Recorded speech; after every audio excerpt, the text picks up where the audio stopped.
All right. Well, it looks like all the danger of frost is pretty much gone for us. And I've said that now at least twice. But this time, I think nature and the weatherman agrees. I don't think we got any more frost. So I'm going to start going heavily into the outside world and start planting things, and especially with my container gardens. I'm going to be growing things here several ways: in the ground, traditional methods, traditional annual vegetables. I'll be doing permaculture with perennial vegetables. I'll be doing container garden with a mixture of all of these things. Also, I'll be kicking in the aquaponics area here pretty soon. So today, what I'm going to do, and following along with Daniel's challenge there and plan every day, I'm bringing out something that I have been waiting to do for too long, and they've done sprouted in this bucket. These are red fuchsia sunchokes. They're a different variety than I have planted everywhere else. Those are common sunchokes. These are, and they have a fuchsia red tinge to them, but they're smooth, very much more smooth than the common ones. And these are going in this pot right here, this great big old tree pot I found. Now, in the bottom of it, you see here, I've got a lot of wood, the hugel culture, that right there. This pot is from last year. I tried tomatoes and peppers in here, and I think I burned them up. I got the soil mixture a little bit too hot, a little bit too much nitrogen in there, and I think that I think I killed them. We learn as we go. So, but one thing about sunchokes is they love the fertility. So I'm going to put those in there, and going to do a little companion planting. What I'm going to be doing to put with this is going to be a little treat for me. Something I've always wanted to grow. Hopefully, it is still early enough in the year for this to work, and these should work wonderfully together. So I've got my walking onions over there. I'm going to have so much food here. I don't know what to do. I hope I've got plenty to share and take part in Bull's challenge. That's the whole point. All of us growing our own food and learning how through our failures, through our successes. There's two things. There's two ways you learn to be successful as you go along. You learn through your success and you learn through your failure. So the more that we do, the more we learn, unfortunately. It's that silver lining, but behind that, dark cloud. If you fail, you learn not to do that again. So I would encourage everybody to do that. And let me, my dog is coming unglued today. She just can't get enough of being over here by me, and I've had to move her closer to me so she can be here close to me. But she's going to wreck everything if I just let her run loose. So she's fussing right now because she can't get to me. So bear with me if she barks in the background a little bit. And I'll see you in a minute. Okay, what I've also got in here, what was in the bottom of that bucket were little small Jerusalem artichokes that I had from the bigger bunch that I planted over there. And I left them in the bottom of the bucket, meaning to plant them, but I didn't. And all of them, well, the red fuchsia, they came on up because they were at the top, but these came on up as well. You can see one right here reaching for the sun from way down here on the bottom. Instead of ripping into all of this and destroying the roots and causing all that problem, I'm going to leave this as it is and let it come up and spread whatever it's going to do. This container, I hope, if I keep it fertilized well in the right way, will be just filled with artichokes. There'll be different kinds, and I do worry about cross-pollination. I'm planning on getting some more of these later, so I don't know. It may not affect the tubers at all.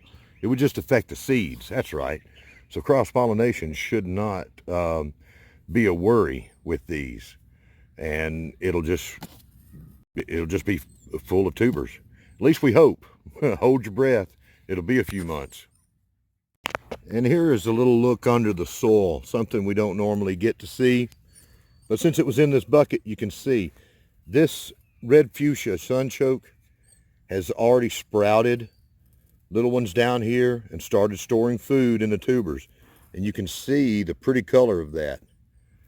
And you see it right here. You see it right there. Yeah, I just wanted to show you that too. That's pretty neat. These are going to be beautiful if they work out. It's kind of high up the way I've got it in this pot. That'll be okay. What I've done is brought in a top dressing of potting soil to go around this, and I'm going to have to get some more to put in here. That's a given. I'm going to have to get some more. Yep. I'll be right back. Do you hear this sound? That is the sound of my little dog over here being quiet and not having to get my attention and saying, come over here. I just went ahead and brought her over here. She's about to work herself up. But what we've got here, what I'm going to do, there she is. She's going to get in here. Yes. If I can do this, if I can be over 50 growing Jerusalem artichokes in a pot one-handed, you can do it too wherever you are, and probably an awful lot better. What I'm going to do is bring a companion plant. She's wrapping me up in here with this. I want to maximize what I grow, maximize the grow space. Peas and beans of many kinds are excellent companions to go with Jerusalem artichokes. They can use it as a trellis to grow up, and they do real well together. And I guess the roots and everything do well together under the surface. So that's what I'm going to do here. And let's just bring out a few here. Now this is the little marvel pea, and it is an heirloom. This dog is is right in my lap now. It's an heirloom, and so it will come back next year from seeds that I saved this fall. That's important to me. You got to sow these about 2 inches apart. And what I'm also going to do, instead of letting it count on the what you call the sunchokes here as a trellis, so I don't stress them out too much, I'm going to bring in a trellis around this back side. And I said, well, it's a circle here, so how you know which one's the back? Well, the reason that I've got a back side and a front side, I'll show you here. Let me get this one in over here. I know y'all can't see half of what I'm doing. I'm sorry. You're looking at dirt. That's potting soil, that top dressing. The reason it's going to have a front and a back is because one of these Jerusalem artichokes here, one of these red fuchsia artichokes, sunchokes, is smaller than the other one. So I'm going to have it facing the sun. It's going to get more sun than this one in the back. And the peas want that shade a little bit more as it gets hotter, so they'll go around the back side, and hopefully these sunchokes will spread out in here and just shoot up everywhere, offer more trellising and offering more shade. Sunchokes can get up to 10 feet. So, and these little marvel peas, they only get to be about 18 inches tall. So it's not a whole lot of trellis that they really need anyhow. But I'm going to put a few more in here. And what I'm also going to do, this is going to be like two sisters and some wild chick that showed up at their house and is hanging out with them. I'm going to introduce lemon balm into here. I want lemon balm everywhere. Lemon balm is known very well for its ability to make insects and the things that want to get in there and eat it, eat your plants. They don't like lemon balm. So I'm going to work this lemon balm around the perimeter on the front here, and maybe some in the back too. Now, you remember yesterday I told you about one of my big heroes was a lady that only had one arm. And I can't do it in time to make this video short as it needs to be. So I'm going to cheat and use my two arms off camera to separate these out. And I'll be back in just a second and show you. Okay, magic happened and I separated these out. Now, this is lemon balm. It's a member of the mint family and it loves moisture, but it doesn't have to be wet all the time. It's very aggressive and a lot of people are scared of it, and it's reasonably true. It can grow too much and become invasive. I'm going to keep a watch on it. I want a lot of it. Make some excellent tea.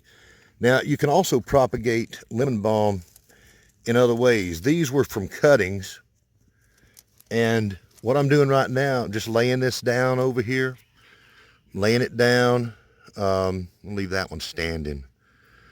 Lay it down and cover it up. I'll leave this one standing. It's not really standing too good. These have been in the greenhouse, for too long, and they got leggy, and I've been making cuttings from them. And it's like, well, a leggy plant just makes a very good cutting. So that was all good. These will perk up in the sun and find their way up. But one way you can do lemon balm is by cutting them and starting roots, and then dividing a mass of them is another way. Another way is you can lay it down. Another way is to do it from seed. And a lot of times mint from seed is very difficult. My hat's off to anybody that can do that. So what we got today, again, we've got little marvel peas. And one other thing, these are, the pods are not edible. These are peas that you need to shell, okay? You can't eat the pods on these like snow peas, and that's fine. This is going to give me a little treat and hopefully some seed to save for next year. That's very important with everything that I do, and important for many other people. And all you need to do what I'm doing is something to plant, some seeds, particularly heirloom, open pollinated seeds that come back year after year, true to type. Or tubers that will do the same thing, or lemon balm, or many other things. But what you want is something that will reproduce, you know, and come back year after year for you. Hybrids won't do that. You need a seed.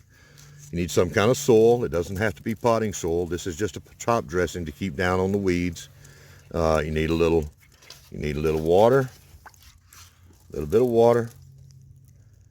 If I've got the little bit of water in here, I apologize. And a little bit of sun, and a little bit of companionship that's incessant and right on you. Our pets are just wonderful, and this is a good little girl. I don't know what's going on with her today, but she is just extremely needy today. I don't know. I guess I'll find out later. Maybe she'll tell me after I get done making the video. So today from Homestead Aquarius, I'm going to say, farewell to you folks. And I'm going to save some of these for later. I'm not going to put them all out in one place. So today, I hope that it's been a great day for y'all. And I hope you have a great day tomorrow and everything's wonderful in your world. And I'll see you back here tomorrow, when I'll probably plant some of these again somewhere else, and something else to go along with it. So y'all take care. See you back.